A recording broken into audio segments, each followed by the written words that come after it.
네, 반갑습니다. 나의 주식 일기입니다. 자, 오늘의 영상 세계적으로 도전하는 섹터 반도체 다음 사이클 돕니다. 영상 안 보면 후회합니다 라는 내용으로 영상 준비했고요.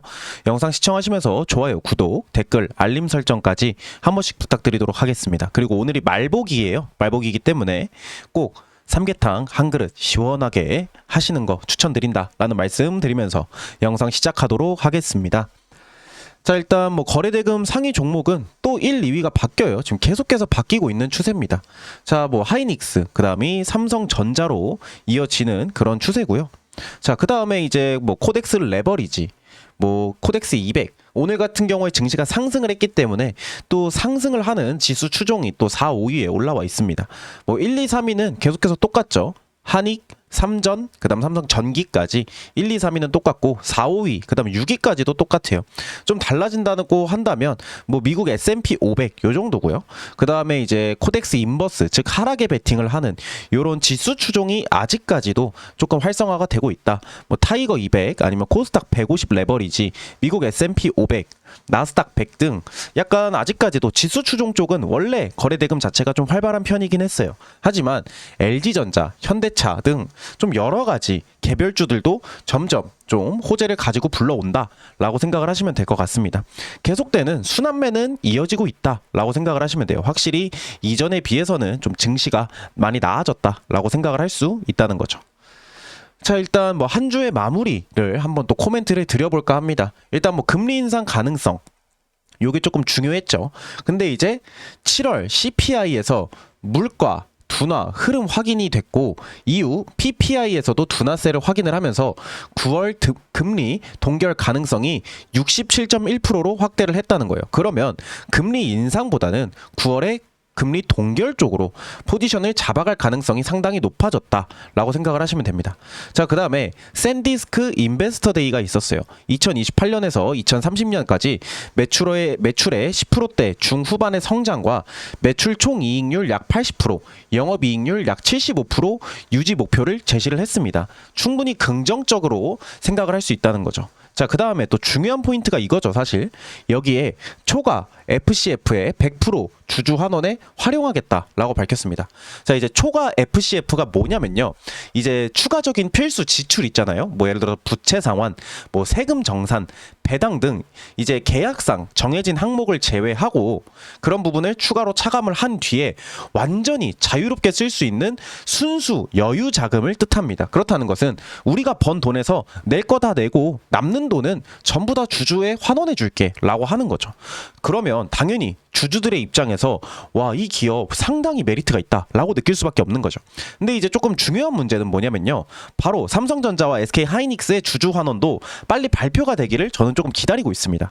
결국 발표가 됐을 때 제가 볼 때는 어쨌든 주주 환원으로 사용을 하게 될 경우 정부에서 세제 혜택이라던가 이런 부분들을 언급을 했기 때문에 기존보다는 더 많은 주주 환원을 할 것이란 말이죠. 그렇기 때문에 그것을 한번 좀 지켜보는 흐름이 필요하다. 하지만 샌디스크처럼 차라리 FCF의 100% 주주 환원 이런 식으로 활용을 해주면 더 좋지 않을까라는 생각은 가지고 있습니다. 이것을 삼성전자, SK하이닉스도 분명히 좀 눈치를 볼 수밖에 없을 내용인 것 같아요. 왜냐하면 똑같은 샌디스크 같은 메모리 기업들은 이미 FCF를 100% 주주 환원에 활용을 하고 있기 때문에 그런 부분들이 SK하이닉스나 삼성전자도 똑같이 좀 눈치를 보는 상황이지 않을까라고 생각을 합니다.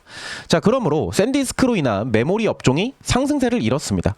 자, 샌디스크가 제시한 장기 성장성과 높은 수익성은 메모리 업종 전반의 투자 심리를 좀 강화를 했어요. 자, 그러면서 마이크론, 웨스턴 디지털, 시게이트 등 관련주가 동반 강세를 보였고, 이는 국내 메모리 반도체 주가 상방 압력으로도 작용을 했어요. 그러면서 오늘 삼전 그리고 하이닉스가 좀 상승하면서 마감하는 모습을 보여줬습니다. 자, 이제 그 다음 소부장의 흐름도 뭐 이런 거를 한번 좀 봐야겠죠. 소부장의 흐름도를 보면 이제 전공정 투자를 재개하고 있습니다. 삼성전자, 그 다음 SK하이닉스가 HBM, D램으로 막대한 현금을 확보하면서 지금 현재 신규팩 증설 및 선단 공정 전환 투자를 하면서 장비와 부품 쪽 소부장 흐름이 계속해서 좋아지고 있습니다. 이제 거기에 추가적으로 뭐가 있죠? 바로 호남 반도체 클러스터. 아직까지는 사실 막 발전이 되고 뭐가 이미 뭐 진행되는 과정은 사실 눈에 띄는 과정은 없어요. 아직까지는 좀 행정적인 부분들이 많긴 한데 지금 뭐 광주에 있는 군 공항을 이전을 한 뒤 거기에 반도체 클러스터를 짓겠다는 등 뭐 약간 여러 가지로 논의는 되고 있지만 아직 실질적인 뭐 결과가 나온 것은 아무것도 없다라는 것은 좀 알아두시면 좋을 것 같습니다. 자, 그다음에 이제 가동률의 풀 가동이에요. 자, 주요 메모리 제조사의 공장 가동률이 정상화와 고도화되면서 웨이퍼 투입량이 늘어났습니다. 그러면 그에 따른 소재 쪽 기업들의 흐름도 같이 좋아지고 있는 거죠. 웨이퍼를 납품하는 소재 쪽의 흐름은 더 좋아질 수밖에 없다는 거예요. 그다음에 이제 후공정의 고도화가 있는데 자, 지금 현재는 HBM3E입니다. 하지만 이게 HBM4 및 하이브리드 본딩 시대로 넘어가는 기술 변곡점인 상황이에요. 그렇기 때문에 검사 장비 테스트, 뭐 소켓 등 HBM 밸류 체인은 여전히 밸류에이션 프리미엄을 지금 현재 유지하고 있다는 겁니다. 자, 이런 내용들을 우리가 봤을 때 확실히 소부장 쪽의 흐름이 이전보다는 다시 좋아지겠구나 라는 것을 알 수 있다는 거예요. 그 다음에 이제 이게 좀 중요하죠. 사실 미국의 피지컬 AI의 투자 규모를 봐야 됩니다. 자, 데이터 센터 및 인프라 투자. 지금 현재 골드만삭스와 맥킨지 등 주요 기관에 따르면요. AI 전용 데이터 센터 컴퓨팅 전력 인프라 구축을 위한 지출은 31년까지 누적 7천조에서 이게 원화로 제가 바꿔서 말씀을 드리는 거예요. 누적 7천조에서 1경원 수준에 달할 것으로 전망을 하고 있습니다. 자, 2026년 기준 이미 미국은 주요 빅테크의 연간 약 1,000조가량을 사용을 하고 있어요. 어마무시하게 많은 돈을 이미 지출하고 있다는 거예요. 자, 그러면 향후 피지컬 AI적의 미래 가치가 무엇이냐? 바로 이겁니다. 엔비디아는 이제 피지컬 AI가 혁신할 중공업, 제조, 물류, 운송 등 실물 산업의 잠재 가치를 약 6.8경원 규모로 제시를 했어요. 사실 우리가 경이라는 단어를 잘 안 쓰잖아요. 경이라는 이제 얘기는 지금 현재 뭐 기업들의 가치가 조 단위로 얘기가 나는데 그 조를 뛰어넘었죠. 경이라는 것.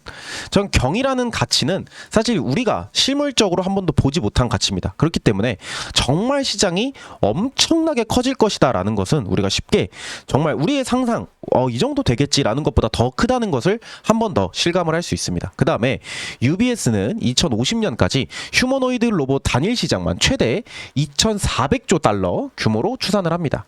2,400조 달러가 아니고 2,400조 원입니다. 2,400조 원 규모로 추산을 하고 있고 미 상무부 및 백악관은 피지컬 AI와 로봇 산업을 미중 패권 전쟁의 핵심 안보 인프라로 규정하고 공급망 내재화 및 행정명령을 통한 지원책을 강화하고 있습니다.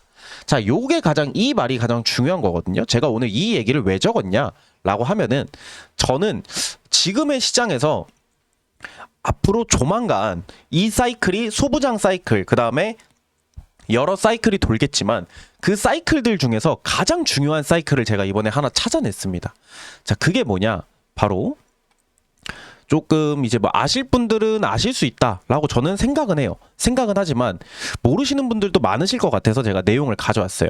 자, 그게 뭐냐면은 또 별거 아닐 수도 있어요. 별거 아닐 수도 있지만 제가 조금 생각하는 부분이 이겁니다. 바로 군사적 목적입니다. 군사적 목적이 조금 가지고 있지 않나라고 생각을 합니다. 자, 엔비디아 같은 경우 엔비디아는 어떤 기업이죠? 바로 GPU를 만드는 기업입니다. 자, 엔비디아가 느끼는 딱 그런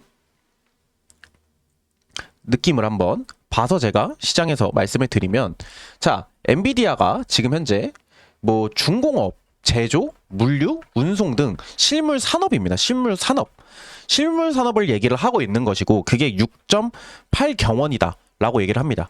자, 그러면 제가 지금 말씀드리는 거는 뭐다? 바로 군사적 목적을 봤을 때 기업이 아닌 나라의 가치가 중요하다는 거예요. 물론 좀 먼 얘기예요. 먼 얘기인데 제가 이 먼 얘기를 왜 하냐면요. 지금 현재 이미 어느 정도 상용화 단계에 들어가 있습니다. 상용화 단계에 들어가 있고 이 이슈가 지금 계속해서 꾸준히 화두에 오르고 있어요. 자, 이전에 우리 조선방산 이쪽 얘기할 때 뭐가 있었죠? 바로 무인 잠수함 혹은 뭐죠? 무인 함정을 만든다 이런 얘기가 많았습니다. 자, 이전에 같은 경우에는 배에 승조원들이 탑승을 해서 승조원들이 각 분야별로 다른 직책을 보유하고 있습니다. 예를 들어서 뭐 갑판병 아니면 뭐 어뢰를 발사할 수 있는 뭐 발사병 뭐 이런 식으로 각 직책이 있지만 이제 그것을 사람이 타지 않는 거죠. 왜냐하면 결국 군사적 목적이라는 것은 목숨이 사라질 수도 있는 겁니다. 그러니까 사람이 죽을 수도 있는 거예요. 그렇기 때문에 전쟁이 났을 때 가장 피해를 많이 보는 게 누구죠? 바로 인간입니다. 뭐 사실 미사일에 맞아서 뭐 토지가 사라지고 그다음에 뭐 황폐화가 되고 이런 것을 떠나서 결국 그런 것에 대해서 최종 피해를 받는 사람이 누구죠? 바로 인간이에요. 그리고 전쟁에 참여하는 군인들 전부 다 사람입니다. 그 사람들을 어떻게 바꾸려는 거냐? 휴머노이드 로봇을 피지컬 AI화해서 바꾸겠다라는 입장이 강해요. 그렇기 때문에 이미 상용화를 하고 있는 단계에 지금 현재 이르러져 있습니다. 근데 이게 또 엔비디아가 말하는 이런 중공업, 제조, 물류, 운송 등 약간 실물 산업과는 느낌이 조금 다르다는 거예요. 실물 산업과는 느낌이 다르다. 실물 산업과는 느낌이 다르다라고 생각을 하시면 됩니다. 자, 근데 이미 AI가 제가 상용화 단계에 나와 있다고 말씀을 드렸어요. 자, 미 방산 스타트업 등이 이제 개발한 뭐 정찰, 전투용 휴머노이드 플랫폼이 지금 현재 우크라이나 전쟁에 투입되어서 실증을 거치고 있습니다. 그게 뭐가 있죠? 바로 자폭 드론 공격. 뭐 이런 거 우리가 보셨을 거예요. 지금 유튜브에 그런 영상도 있어요. 자폭하는 드론이 공격하기 전에 마지막 카메라가 공개됐죠. 러시아 병사가 손에 들고 피할 생각도 없이 그냥 담배를 한 대 피면서 좀 체념한 채로 앉아있는 모습, 이런 게 많이들 보셨을 겁니다. 그런 식으로 이미 피지컬 AI 쪽으로 자폭 드론, 이런 상용화들이 점점 이루어지고 있다는 거예요. 자, 근데 문제가 뭐냐? 제가 아까 말씀드렸지만 미중 패권 전쟁이라고 말씀을 드렸잖아요. 그러면 미국이 중국을 뛰어넘을 수 있는 사실상 기술력은 보유하고 있습니다. 하지만 중국의 기술력은 뭘까요? 바로 싸고 그 다음에 오류가 있더라도 찍어내는 능력은 중국이 압도적입니다. 그렇다는 것은 양과 그리고 질로 승부를 해야 되는 상황인데 미국은 양보다는 질을 택하는 거고요. 중국은 질보다는 양을 택하는 겁니다. 그렇기 때문에 이전의 전쟁 때도 중국은 계속해서 인구수로 밀어붙였었어요. 6.25 전쟁을 기준으로 봐도 우리가 알 수 있는 내용입니다. 이제 뭐 인해 전술이라고도 얘기를 하죠. 자, 그렇듯 지금 현재 제가 볼 때는 이 피지컬 AI 이쪽에서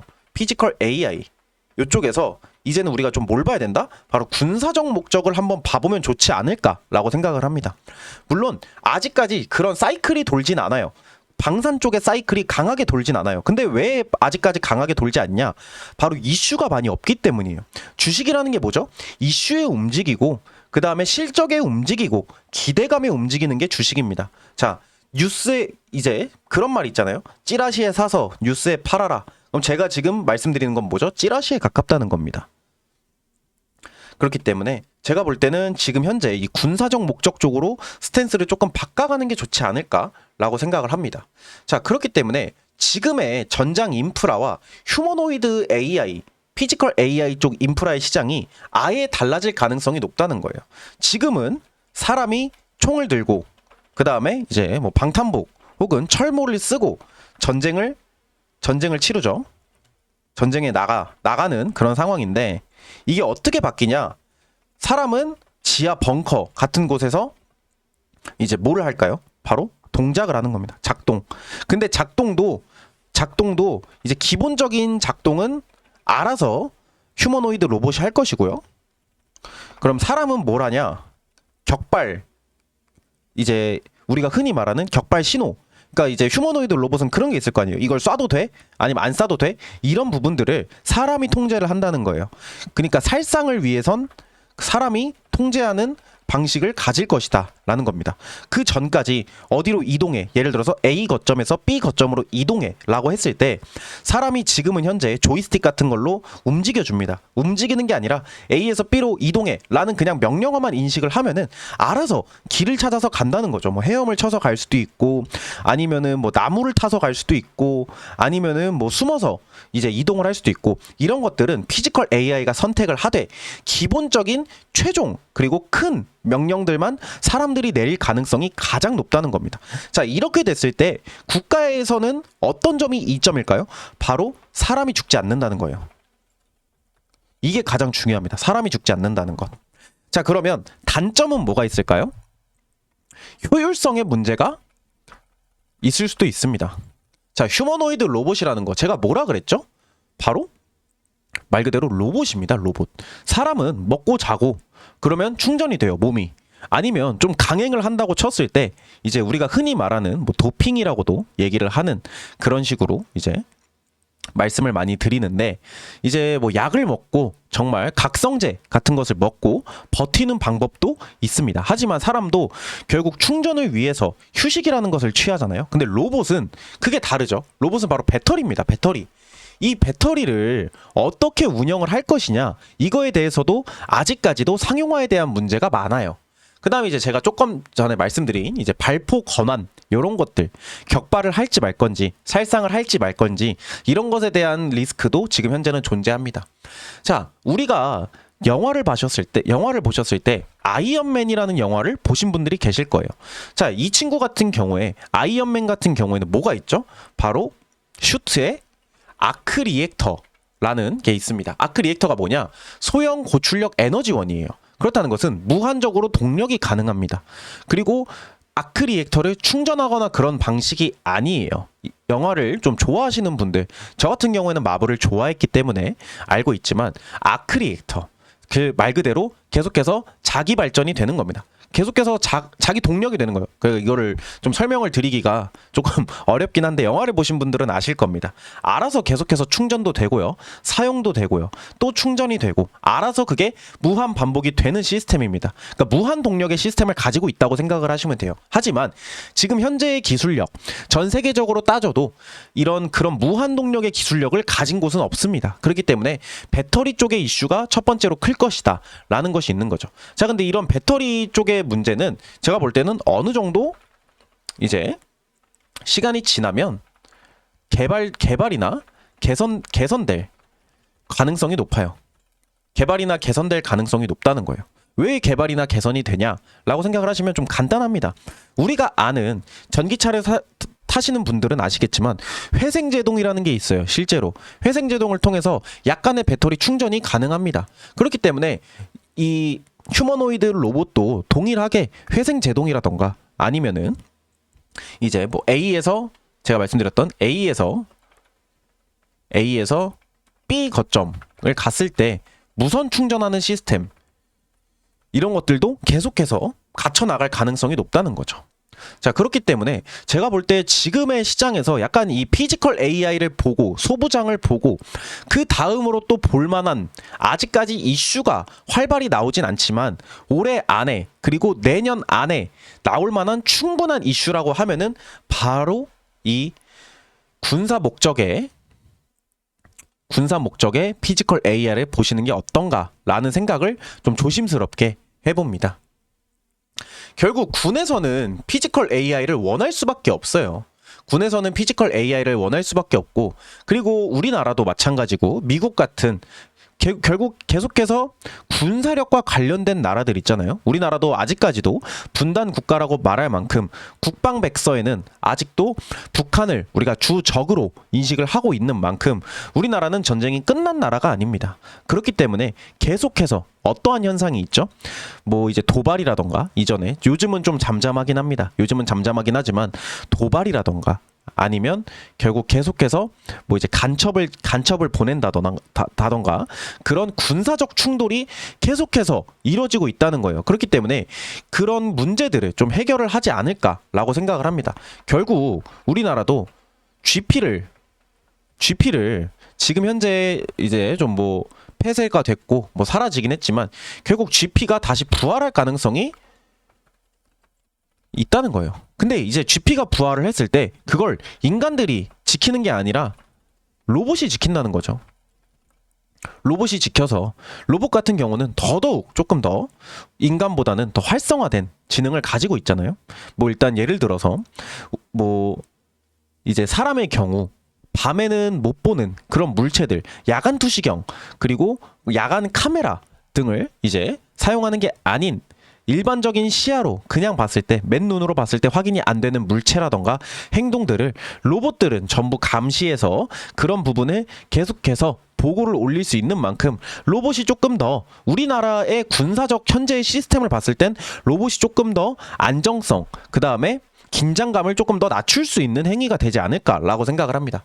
그렇기 때문에 한국도 계속해서 어떤 현상? 바로 피지컬 AI를 군사적으로 사용할 가능성이 가장 높습니다. 일단 뭐 이미 미국 같은 경우는 어느 정도 진행이 되고 있어요. 자, 미국은 레플리케이터라는 사업을 통해서 위험도가 높은 최전방 보병 수색, 그 다음에 이제 폭발물 처리, 후방 보급 작업을 무인 피지컬 AI 로봇으로 채우는 계획을 이미 추진 중에 있습니다. 이미 미국 같은 경우는 일부는 상용화를 해놨고요. 그 다음 나머지 부분, 조금 더 이제 미래 세대로 넘어갈 수 있는 부분들은 추진 단계에 들어가 있어요. 그렇기 때문에 충분히 이슈는 계속해서 꾸준히 나왔습니다. 하지만 그 이슈가 왜 일반적인 사람들이 몰랐냐라고 생각을 하시면 크게 화두가 됐던 이슈들은 아닙니다. 이미 충분히 사업성은 진행이 되고 있고 어느 정도 상용화도 거쳐져 있지만 지금 현재 한국 그리고 미국 시장이 전반적으로 어디에 눈이 쏠려 있죠? 바로 반도체, 데이터 센터, 그 다음에 AI 이쪽에 쏠려 있습니다. 그렇기 때문에 그 부분들에서 세분화되는 부분을 못 봤을 뿐이에요. 못 봤을 뿐 이슈가 안 나온 것은 아니다 라고 생각을 하시면 될 것 같습니다. 이슈가 안 나온 것도 아니고 충분히 그리고 미군에 납품을 준비하는 업체들도 한국에 많다라고 생각을 하시면 됩니다. 그것도 상장되어 있는 기업 중에 많다라는 것을 아실 수 있어요. 자, 그렇기 때문에 제가 볼 때는 이 군사적 목적의 피지컬 AI도 우리가 한번 봐야 되지 않을까라고 생각을 합니다. 자, 우리 구독자, 시청자분들 지금 현재의 순환매, 그 다음에 최근의 시장 어땠죠? 최근의 시장의 흐름을 봤을 때 자, 일단은 단일 종목 레버리지 ETF 이 친구로 인해서 무슨 현상이 생겼을까요? 바로 수급 불균형이라는 좀 최악의 상황이 생겼었습니다. 수급 불균형이 있었죠. 자, 그러면서 코스닥, 특히 코스닥 종목들이 엄청난 이유도 없는 하락을 보였어요. 왜? 수급이 없으니까 자연스럽게 하락하는 포지션으로 내려갔어요. 내려갔었습니다. 자, 그러고 나서 다시금 규제, 단일 종목 레버리지 ETF에 대한 규제가 시행된 후, 규제 시행 후 다시금 좀 활기를 찾고 있는 모습입니다. 그리고 코스피도 마찬가지예요. 코스피도 오늘 120일선 위로 안착을 해주면서 다시금 한번 우상향 패턴을 돌아서겠다라는 입장도 보여주고 있는 겁니다. 하지만 코스피 그리고 코스닥에서 지금 현재 종목들을 찾는 게 어려우실 거라고 생각을 해요. 왜 찾는 게 어렵냐? 반도체에 묶여 있나? 혹은 반도체에 안 묶여 있나? 반도체 아니면 요즘 안 간다는데? 아니면 또 다른 생각을 가지고 계시는 분들도 있어요. 결국 뭐 정답은 제약 바이오다, 뭐 어디다 라는 얘기를 하시는 분들이 있는데 제가 결국 말씀드리고 싶은 내용은 뭐냐면요. 지금 현재의 종목들을 찾는 건 어려워요. 하지만 우리가 알만한 이슈에 단기적인 관점보다는 조금 중장기적인 관점으로 들고 가는 게 어떤가라는 생각을 저는 조금 조심스럽게 하고 있는 겁니다. 자, 단기적인 관점에서 들어가는 거 충분히 좋아요. 충분히 좋고. 근데 이제 제가 이전 영상에서 이제 한 두세 달 전에 영상 찍을 때만 해도 장기적 관점을 보지 말라라고 말씀을 드렸던 이유가 뭐였냐? 바로 시장이 고점이었기 때문입니다. 시장이 여기 있었잖아요. 시장이 여기 있으니까 여기서 10,000포인트를 노리는 것보다 여기서 6,000포인트 가는 게 더 빨랐어요. 실제로 그때 당시에 시장이. 그래서 제가 이때부터 뭐라 그랬죠? 시장이 요 정도 구간부터 아직까지도 덜 내려왔다. 더 많이 내려올 것이다. 라는 게 현실화가 되어버렸잖아요. 근데 지금의 구간에서 제가 뭐라 그러죠? 어느 정도 바닥을 잡고 있다. 바닥을 잡아 나간 뒤엔 충분히 우상향이 가능하지만 또 갑작스러운 급등, 이런 식으로 또 갑작스러운 급등 구간보다는 어느 정도 변동성을 주면서 천천히 우상향 포지션으로 돌아갈 것이다 라고 말씀을 드렸습니다. 그런 부분들이 지금 어느 정도 천천히 시행이 되고 있는 상황이라는 거예요. 그렇기 때문에 지금은 단기적 관점보다는 중장기적 관점이 조금 더 리스크가 덜하다라고 생각을 하시면 됩니다. 어느 정도 내려올 만큼 내려와줬기 때문에 단기적인 관점도 좋지만 중장기적인 관점도 충분히 좋다는 거예요. 자, 그러면 제가 과연 어떤 종목을 추천해 드리고 싶냐? 바로 오늘의 종목은 이름이 길어요. LIG 디펜스 앤 에어로스페이스입니다. 자, 피지컬 AI의 시작과 결국 최종 형태는 군사적 활용이 가장 마무리일 가능성이 높다라고 제가 말씀을 드렸고, 자, 그러면 왜 LIG 디펜스 앤 에어로스페이스를 설명을 드리냐라고 하면은, 자, 이 친구 같은 경우에는 미국의 사족보행 군용 로봇 기업인 고스트 로보틱스라는 곳이 있습니다. 고스트 로보틱스를 인수했습니다. 인수했고 그로 인해서 지금 현재 정찰용 로봇 개, 그다음에 무인 수상정 등을 개발하고 있어요. 그렇다는 것은 뭘까요? 이 사족 보행, 이게 조금 더 활성화가 되고 조금 더 커지면 뭐가 될까요? 바로 탱크, 이런 쪽으로도 갈 수 있다는 겁니다. 결국 이 피지컬 AI를 계속해서 개발시키고 있는 단계에 들어가 있다는 거예요.